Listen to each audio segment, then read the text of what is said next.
As a Radiant player with almost 500 hours on Skye, almost 200 of which this current act, I feel pretty qualified to make this video. I've mained Skye for about 4 acts now. She's by far one of the best agents in the game, hands down. Let's get into the guide. So obviously, Skye being an initiator, her purpose is to gather info and help her team get on site. But what's interesting about Skye that most of the other initiators lack is that she can definitely be played as a duelist if it's in the right hands. In this video, I'm going to show you guys a bunch of different flashes, different styles of flashing that you can do with Skye, how to use her, what maps she's good on, where to play on said maps, pistol buys, gun round buys, and more. So to start, we're going to talk about the classic Skye pop flash. So basically what you're going to want to do is you're going to want to nudge up close to the corner where you're not exposed to the enemy, but just close enough that you can get a good flash out and swing out instantly. Directly after you throw it, you're going to want to whip your screen to whatever direction you want to throw the flash in, pop it as soon as possible, and then swing out after. This is what it's going to look like to the enemy team. This is definitely the easiest way to get a good solid pop flash out every time without screwing it up. All right, next we're going to talk about flashing for your teammates. Flashing for your teammates is a little bit tougher, simply because you're operating at a longer range and it's harder to really judge when to pop the flash and when your flash is actually making it around the corner or when it's past it. So this will take a little bit of time to practice, but with practice, you can definitely get it down. So basically what you're going to do is you're going to throw the flash out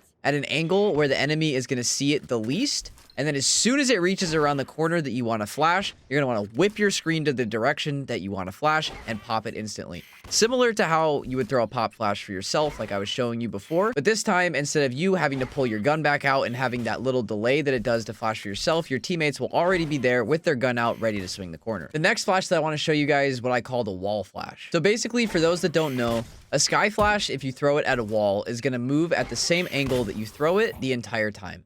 So basically, if you throw it at a wall straight on, it's just going to stay completely still. Similarly, if you throw it at a wider angle, it'll continue on that path and the angle that you threw it from. To throw this flash correctly, you're going to want to look at about a 45-degree angle towards the corner that you want to flash. Throw it and pop it as soon as it reaches around the corner. The benefit to this flash is it gives you an extra half second to get your gun out and you can swing after, whereas the first flash that I showed you guys, it takes a second to actually get your gun out while you're rounding the corner. The next flash I'm going to show you guys is kind of a newer flash. I've seen a couple people do it, but no one really to master it yet. Basically, what you're going to want to do is throw your flash into a corner, let it sit there for a second, and then as you're swinging out, you're going to pop it behind. This is something that doesn't work every time, but it's definitely something good to mix into your arsenal, especially if you're fake flashing, which is what we're going to talk about next. Fake flashing can be incredibly useful if used correctly. Basically, you're going to want to set up a wall flash, do the exact same thing that you would have before, but instead of popping it as you're coming out, you're just going to let it ride and swing out, hoping that the enemies are turned around. This is definitely a little bit higher risk, but has a lot of outplay potential, and especially if you're hitting flashes left and right and killing them,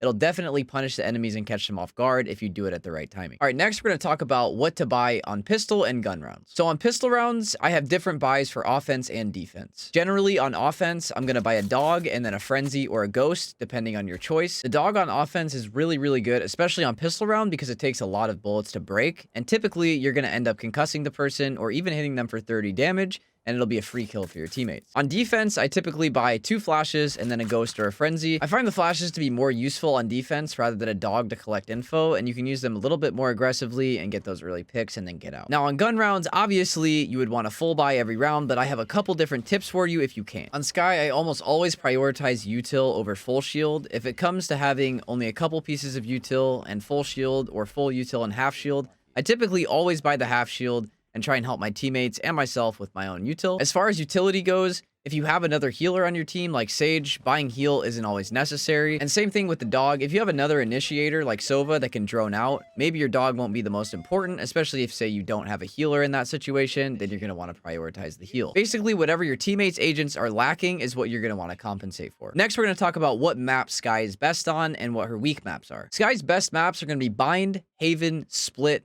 Ascent, and Breeze. She's okay on Icebox, but definitely Sova's going to be a better pick. And lastly, Fracture. She's okay on Fracture. She's definitely usable, but I usually gravitate more towards a KO on something like that rather than a Skye. As far as good places to play on Skye, let's start with Bind defense. On Bind defense, I typically always play the B side of the map where her flashes and util are by far the better bomb site. Throwing flashes out of hookah and long are by far some of the best flashes in the entire game and will net you some of the freest kills. On offense, Skye can be used basically anywhere. You just want to make sure that you're using all of your util to get your teammates on site, and if you have to, you can flash yourself in as well. Next, we'll move on to Haven. On defense, I typically like to play garage or front B, as their flashes are really, really good outside of it, and you can catch a lot of enemies off guard with off-timing flashes. For offense, I typically like to go somewhere like A short or garage and dog my teammates up, as those are very close quarters engagements, and typically you can get the easy concuss, and your teammates will be able to get the kill. Next, we'll go to split. On defense, I usually like to play mid or B, but her flashes are also really, really good at A. This map is really, really strong for Skye. Throwing a pop flash out mid or from the vent smoke if the enemy smokes it is really, really effective, or sitting backside A with your flashes or backside B equally are incredibly good. On offense, usually I like to go up mid and use my flashes to take mail or ropes, and then from there you can flash your teammates up heaven and get control of site. Next, we'll go on to ascent. On defense, I really like to play the tree room. You can flash out catwalk, or you can flash out of the door when the enemies are executing site and help your teammate on A. As far as offense goes, usually I'll either try and flash my teammates up mid, or I'll dog one of the mains and help my teammates get map control. Lastly, we'll go to breeze. This is one of Skye's best maps. Throwing the flashes through viper walls and getting information on the really, really large map is crucial. On defense, typically I'll sit on the mid doors of A and flash out middle for info, and then I'll go back A and throw flashes through the viper wall to help my teammates defend. On offense, I usually just dog my teammates up again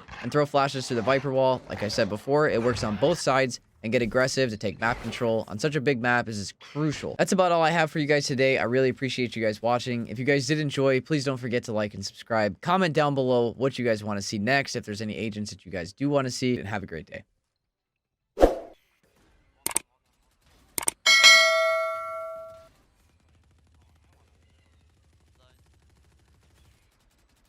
Seems to be one flanking.